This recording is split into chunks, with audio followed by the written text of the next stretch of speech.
Hey, it's weird how among the 15 most wanted terrorists of India on the list, 8 have mysteriously died in the last 2 years. And all of them have died in their safe havens, not in India, not while traveling, all in their safe havens. Small little example. A guy called Rayaz Ahmad alias Abu Qasim. This is a guy who has been one of the most wanted Lashkar terrorists. He was found in a pool of blood in a mosque in POK just on September the 8th. Next example is Maulana Masood Azhar, who is the founder of the Jaish-e-Mohammed.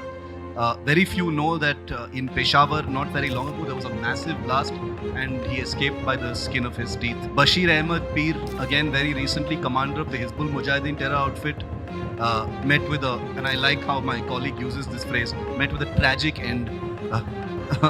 Okay, he was along with Syed Salahuddin, who escaped very closely. 2-3 more examples. Al Badr commander Syed Khalid Raza and Jaish-e-Mohammed's Mistri Zahur Ibrahim. These, you can Google these names. They're on our most wanted terror list. Both of these shot dead in separate attacks in Karachi. Now, who are their enemies in Karachi? One wonders. Okay, Khalistan Commando Force Chief Paramjeet Singh Panjwar, also known as Malik Sardar Singh, gunned down in Lahore.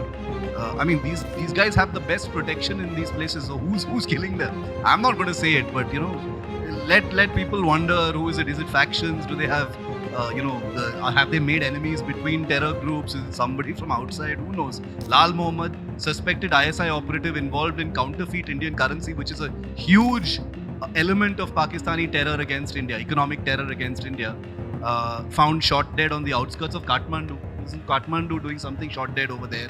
Hardeep Singh Nijjar, famous Khalistani terrorist, shot dead in Surrey in Canada. So Lahore, Karachi, Bahawalpur, Surrey, Canada, these are like terrorist hubs.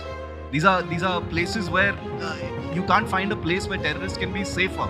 And these guys have been killed over there. Now, I'm not saying there's a pattern. You want to think there's a pattern, that's fine. So I'm just saying, it's shocking. I mean, it's the worst time to be a terrorist in Pakistan, it seems.